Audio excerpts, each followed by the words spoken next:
Welcome to this installment in my lecture series for the principles of microeconomics, and this is related to test number 2. In particular, I'm going to go over two of the tables that I didn't get a chance to go over in class the other night. And as you can see, the first one that we have here is the total product of labor data. So what we have is the total product for output, and we also have the number of workers. So on the test, I could give you a table like this. I would give you these two pieces of information, and you would be required to finish the rest of the table, fill out the marginal product of labor and the average product of labor. For this, I have included what the formulas are, and I think I'll save this spreadsheet and I'll post this online for everybody to take a look at because it gives you uh, the actual formulas as part of the columns. I think it'd be easier for you to study those. And let me actually uh, edit that.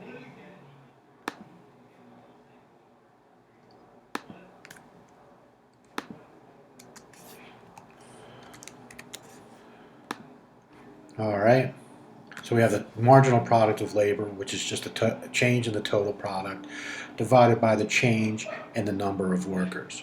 So what we want to look at specifically is how much is total product increasing every single time I hire an additional worker. So let's take a look at this for worker number 1. We have no workers, we don't produce any output. Pretty straightforward. We hire one worker and our total product, our output jumps from 0 to 20.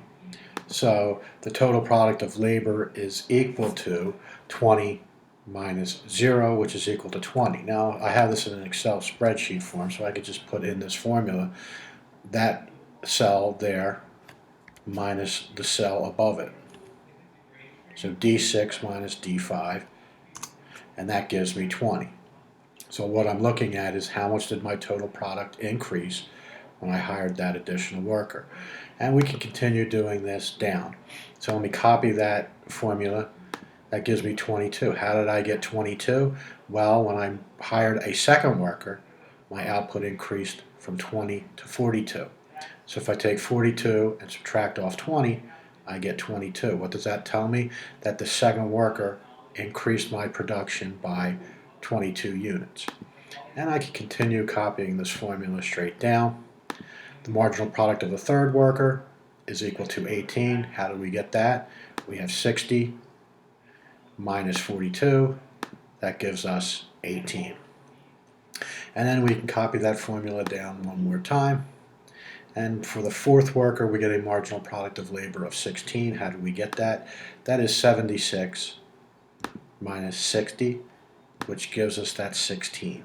Now, one way I told you could check your work is if you add the marginal products up, you should get your total product. So if I add 20, I get 20. 20 and 22 equals 42. 20, 22, and 18. If I add all of those together, I get 60. And if I add 20, 22, 18, and 16 together, I get 76. Now for the average product of labor, you just take total product and divide by the number of workers. So what you would be doing is taking this column and dividing it by this column. So in this instance here, it would be 20 divided by 1, which is equal to 20. Let me just put the formula in. So it's D6 divided by C6, which gives me 20. If I copy that formula down, I get an average product of labor of 21. I have 40 divided by 2, which is equal to 21. I get an average product of labor of 30 for the third worker. And how did I get that? Total product 60 divided by 3 gives me the 20. And if I copy that formula down one last time, I get an average product of labor equal to 19. How do I get that? That's 76 divided by 4, which is 19. So I'm going to save this and I will put this in the resource section also so everybody can take a look at this table. It has the formulas. I think that'll be a little bit helpful for everybody to see what the actual formula is. So if you just highlight when I post this Excel spreadsheet, you'll see these little red notches in some of the cells, and that indicates that there's a note, and in the note I put a formula. So here you can see the average product of labor is just the total product divided by the number of workers, and if you highlight marginal product, that tells you that it is equal to the total product divided by, the change in total product divided by the change in the number of workers. If we go to the next table, this is the other table that I didn't get a chance to review.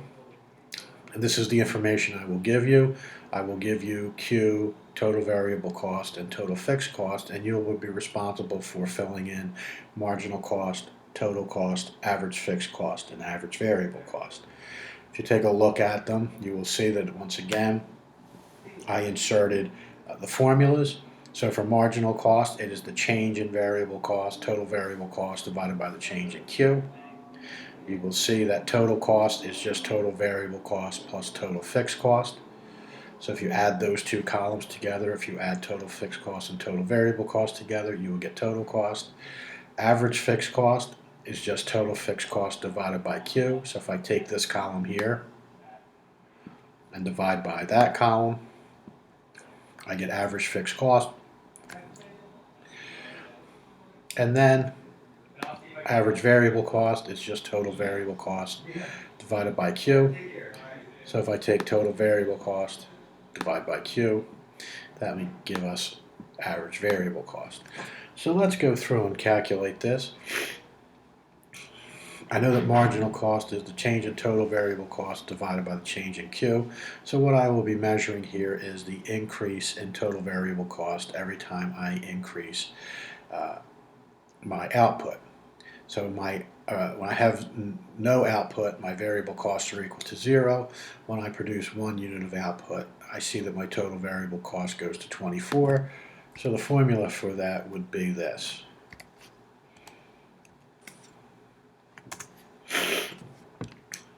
So marginal cost is the change in total variable cost when my output increases by 1 unit. So at 0 output, my total variable costs are 0. When I produce 1 unit, my total variable cost is equal to 24. So 24 minus 0 gives me 24. And I can copy that down. So how much did my variable cost increase when my output went from 1 to 2? My total cost increased from 24 to 44. So 44 minus 24 equals 20. And if I copy this down one more time, my total cost increased to 60 when my output goes to 3. So if I have an output of 2, my total cost is equal to 40. When I increase my output to 3, my total cost goes to 60. 60 minus 44 is equal to 16. Alright, total cost is just total variable cost plus total fixed cost. So if I just add this column with this column, that gives me my total cost. So if I take that and add total variable cost, that gives me my total cost. If I copy that straight down, that gives me my total cost. 100 plus 0 is equal to 100. 100 plus 24 is equal to 124. 100 plus 44 is equal to 144. And 100 plus 60 is equal to 160. Average fixed cost, that is just total fixed cost divided by Q. So if I take this column and divide by this column, that will give me my average fixed cost. So if I take total cost and divide by Q, that gives me, I'm sorry, I did that wrong. If I take total fixed cost and divide by Q, that gives me my average fixed cost. So it is this divided by that, 100 divided by 2, which should give me 50, and then 100 divided by 3, which should give me 33. Alright, and finally, my average variable cost, it's just my total variable cost divided by Q, so it's this column divided by this column. So I take total variable cost and divide by Q, and that gives me my average variable cost. So it is equal to that divided by that. So